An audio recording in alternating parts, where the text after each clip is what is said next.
ಇವತ್ತಿನ ವಿಡಿಯೋದಲ್ಲಿ ರೊಟ್ಟಿ ಚಪಾತಿಗೆ ಹೊಂದುವಂತಹ ತುಂಬಾ ಸಿಂಪಲ್ ಆಗಿ ಮಾಡುವಂತಹ ಹೀರೆಕಾಯಿ ಪಲ್ಯನ ಯಾವ ರೀತಿಯಾಗಿ ಮಾಡೋದು ಅಂತ ನೋಡೋಣ. ಯಾವುದೇ ರೀತಿ ಮಸಾಲೆನ ಹುರಿದೆ ರುಬ್ಬದೆ ತುಂಬಾ ಸಿಂಪಲ್ ಆಗಿ ಮಾಡ್ಕೊಳ್ಬೋದು.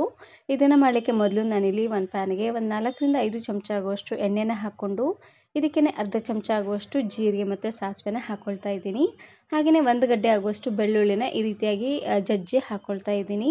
ಬೆಳ್ಳುಳ್ಳಿನ ಹಾಕ್ಕೊಳ್ಳಿ, ಫ್ಲೇವರ್ ಅಂತೂ ತುಂಬಾ ಚೆನ್ನಾಗಿ ಬರುತ್ತೆ. ಇದಕ್ಕೆ ಈರುಳ್ಳಿ ಬದಲಾಗಿ ಬೆಳ್ಳುಳ್ಳಿನ ಹಾಕ್ಕೊಳ್ತಾ ಇದ್ದೀನಿ.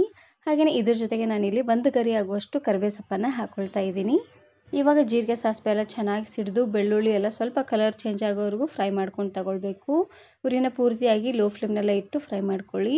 ನಾನು ಇದೇ ರೀತಿ ಬಹಳಷ್ಟು ವೆರೈಟಿ ಆಗಿರುವಂತಹ ಪಲ್ಯ ರೆಸಿಪೀಸ್ನ ಅಪ್ಲೋಡ್ ಮಾಡಿದ್ದೀನಿ. ವಿಡಿಯೋ ನೋಡಿಲ್ಲ ಅಂದರೆ ಈ ವಿಡಿಯೋ ಕೊನೆಯಲ್ಲಿ ಹಾಕಿರ್ತೀನಿ, ನೋಡಿ ಚೆಕ್ ಮಾಡಿ.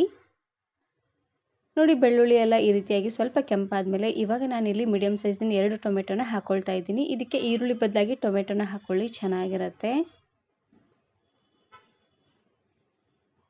ಟೊಮೆಟೊ ಬೇಗ ಸಾಫ್ಟ್ ಆಗಲಿ ಅಂತ ಇದಕ್ಕೆ ನಾನಿಲ್ಲಿ 1/4 ಚಮಚ ಆಗುವಷ್ಟು ಅರಿಶಿನ ಪುಡಿ ಹಾಗೆಯೇ ರುಚಿಗೆ ತಕ್ಕಷ್ಟು ಉಪ್ಪನ್ನು ಹಾಕ್ಕೊಂಡು ಚೆನ್ನಾಗಿ ಇದನ್ನು ಮಿಕ್ಸ್ ಮಾಡ್ಕೊಳ್ತಾ ಇದ್ದೀನಿ. ಅರಿಶಿನ ಪುಡಿ ಹಾಗೆಯೇ ಉಪ್ಪನ್ನು ಹಾಕಿ ಬೇಯಿಸೋದ್ರಿಂದ ಟೊಮೆಟೊ ಬೇಗ ಸಾಫ್ಟ್ ಆಗುತ್ತೆ. ಹಾಗಾಗಿ ಟೊಮೆಟೊನೇ ಹಾಕ್ಕೊಳ್ಬೇಕು. ಹುಣಸೆಹಣ್ಣಿನ ರಸ ಹಾಕಿದ್ರೆ ಅಷ್ಟೊಂದು ರುಚಿಯಾಗಿ ಬರೋದಿಲ್ಲ. ಇವಾಗ ಟೊಮೆಟೊ ಎಲ್ಲ ಸಾಫ್ಟ್ ಆಗಲಿ ಅಂತ ಒಂದು 2 ನಿಮಿಷವರೆಗೂ ಚೆನ್ನಾಗಿ ಇದನ್ನು ಬೇಯಿಸ್ಕೊಳ್ತಾ ಇದ್ದೀನಿ. ಎಣ್ಣೆಲ್ಲ ಚೆನ್ನಾಗಿ ಸಾಫ್ಟ್ ಆಗಬೇಕು ನೋಡಿ, ಹಾಗಾಗಿ ಮೇಲ್ಗಡೆ ಮುಚ್ಚಳನ ಮುಚ್ಚಿ ಬೇಯಿಸ್ಕೊಂಡು ತಗೊಳ್ಳಿ. ನೋಡಿ ಈ ರೀತಿಯಾಗಿ ಸಾಫ್ಟ್ ಆದಮೇಲೆ ಇವಾಗ ನಾನಿಲ್ಲಿ ಸ್ಪೂನಿನ ಸಹಾಯದಿಂದ ಈ ರೀತಿಯಾಗಿ ನೀಟಾಗಿ ಸ್ಮ್ಯಾಶ್ ಮಾಡ್ಕೊಳ್ತಾ ಇದ್ದೀನಿ. ಈ ರೀತಿಯಾಗಿ ಮಾಡೋದ್ರಿಂದ ಟೊಮೆಟೊಲಿರುವಂಥ ಹುಳಿ ಎಲ್ಲ ಚೆನ್ನಾಗಿ ಬಿಟ್ಕೊಳ್ಳುತ್ತೆ. ಹಾಗಾಗಿ ಲಾಸ್ಟಲ್ಲಿ ಇದಕ್ಕೇನೆ ನಾನಿಲ್ಲಿ 1.5 ಚಮಚ ಆಗುವಷ್ಟು ಅಚ್ಕಾರದ ಪುಡಿನ ಹಾಕ್ಕೊಳ್ತಾ ಇದ್ದೀನಿ. ನೀವು ಒಣ ಖಾರನಾದರೂ ಹಾಕ್ಕೊಳ್ಬೋದು, ಇಲ್ಲಾಂದರೆ ಹಸಿರುಮೆಣಸಿಕಾಯಿ ಚಟ್ನಿ ಅಥವಾ ಹಸಿರುಮೆಣಸಿಕಾಯನ್ನಾದರೂ ಸಣ್ಣದಾಗಿ ಕಟ್ ಮಾಡಿ ಹಾಕ್ಕೊಳ್ಬೋದು. ಹಸಿರುಮೆಣಸಿಕಾಯಿ ಚಟ್ನಿನ ಯಾವ ರೀತಿಯಾಗಿ ಮಾಡೋದು ಅಂತ ಭಾಳಷ್ಟು ವಿಡಿಯೋಗಳಲ್ಲಿ ಶೇರ್ ಮಾಡಿದ್ದೀನಿ. ಹಾಗೆಯೇ ಆ ರೀತಿಯಾಗಿ ಹಸಿರುಮೆಣಸಿಕಾಯಿ ಚಟ್ನಿನ ಮಾಡಿಟ್ಕೊಂಡ್ಬಿಟ್ರೆ ಒಂದು ವಾರವರೆಗೂ ಫ್ರಿಜ್ಜಲ್ಲಿ ಇಟ್ಟರೆ ಚೆನ್ನಾಗಿರುತ್ತೆ. ಇವಾಗ ನಾನಿಲ್ಲಿ ಲಾಸ್ಟಲ್ಲಿ ಹೀರೆಕಾಯಿನ ಹಾಕ್ಕೊಳ್ತಾ ಇದ್ದೀನಿ. ಒಂದು ಮೀಡಿಯಮ್ ಸೈಜಿನ ಹೀರೆಕಾಯಿನ ಮೇಲ್ಗಡೆ ಸಿಪ್ಪೆನ ಬಿಡಿಸಿ ಈ ರೀತಿಯಾಗಿ ನೀಟಾಗಿ ಸಣ್ಣದಾಗಿ ಕಟ್ ಮಾಡಿ ಹಾಕ್ಕೊಳ್ತಾ ಇದ್ದೀನಿ. ಇಷ್ಟಾದರೆ ಸಾಕಾಗುತ್ತೆ, ಪೂರ್ತಿ ಸಣ್ಣದಾಗಿದ್ರೂ ಚೆನ್ನಾಗಿರೋದಿಲ್ಲ ನೋಡಿ. ಹಾಗಾಗಿ ಇವಾಗ ನಾನಿಲ್ಲಿ ಒಂದು ಅರ್ಧ ಕಪ್ ಆಗುವಷ್ಟು ತೊಗರಿಬೇಳೆನ ಚೆನ್ನಾಗಿ ತೊಳೆದು ಒಂದು ಅರ್ಧ ಗಂಟೆ ಅಷ್ಟೊತ್ತು ನೆನೆಸಿ ಇಟ್ಟಿದ್ದೆ. ನೆನೆಸ್ಲಿಕ್ಕೆ ಅಷ್ಟೊಂದು ಟೈಮ್ ಇಲ್ಲ ಅನ್ನೋ ಹಾಗಿದ್ದರೆ ಕುಕ್ಕರಿಗೆ ಹಾಕಿ 1 ವಿಸಿಲ್ ಕೂಗೋಕ್ಕಿಂತ ಮುಂಚೆನೇ ಇದನ್ನು ತೆಗೆದ್ರೆ ಆಯಿತು. ಕರೆಕ್ಟಾಗಿ ಚೆನ್ನಾಗಿ ಬೆಂದಿರುತ್ತೆ. ಪೂರ್ತಿ ಸಾಫ್ಟ್ ಆಗಿರೋದಿಲ್ಲ, ಸ್ವಲ್ಪ ಉದ್ದುದ್ರಾಗಿರಬೇಕು ನೋಡಿ. ಹಾಗಾಗಿ ಸ್ವಲ್ಪ ಉದ್ದುದ್ರನಂಗೆ ಬೇಳೆನ ಬೇಯಿಸ್ಕೊಂಡು ತಗೊಳ್ಳಿ. ಇವಾಗ ಹೀರೆಕಾಯಿ ಹಾಗೆಯೇ ಬೇಳೆನ ಹಾಕ್ಕೊಂಡು ಚೆನ್ನಾಗಿ ಇದನ್ನು ಮಿಕ್ಸ್ ಮಾಡಿಕೊಂಡು ಇವಾಗ ಸ್ವಲ್ಪ ಉಗಿನಲ್ಲೇ ಬೇಯಿಸ್ಕೊಂಡು ಅದಾದಮೇಲೆ ನಾನಿವಾಗ ನೀರನ್ನು ಹಾಕ್ಕೊಂಡು ಬೇಯಿಸ್ಕೊಳ್ತಾ ಇದ್ದೀನಿ. ನೀರನ್ನು ಸ್ವಲ್ಪ ಎಣ್ಣೆಗೆ ಹಾಕ್ಕೊಂಡು ಬೇಯಿಸ್ಕೊಳ್ಳಿ. ಹೀರೆಕಾಯಿ ಬೇಯಲಿಕ್ಕೆ ಜಾಸ್ತಿ ನೀರೇನು ಬೇಕಾಗೋದಿಲ್ಲ.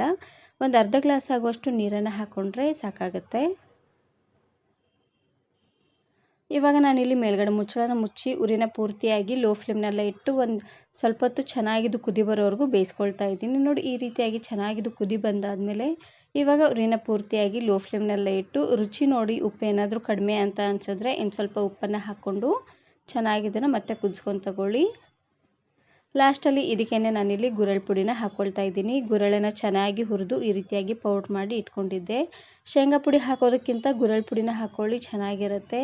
ಈ ಹೀರೆಕಾಯಿ ಪಲ್ಯಕ್ಕೆ ಶೇಂಗಾ ಪುಡಿ ಹಾಕಿದರೆ ಅಷ್ಟೊಂದು ರುಚಿಯಾಗಿ ಬರೋದಿಲ್ಲ. ಹಾಗಾಗಿ ಗುರೆಳ್ ಪುಡಿನ ಹಾಕ್ಕೊಳ್ತಾ ಇದ್ದೀನಿ.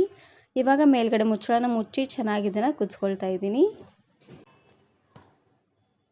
ಇವಾಗ ನೋಡ್ತಾ ಇರ್ಬೋದು ಹೀರೆಕಾಯಿ ಹಾಗೆಯೇ ಬೇಳೆ ಎಲ್ಲ ತುಂಬಾ ಸಾಫ್ಟಾಗಿ ಚೆನ್ನಾಗಿ ಬೆಂದಾಗಿದೆ. ಇವಾಗ ಸ್ವಲ್ಪ ತೆಳ್ಳ ಅಂತ ಅನ್ನಿಸ್ಬೋದು.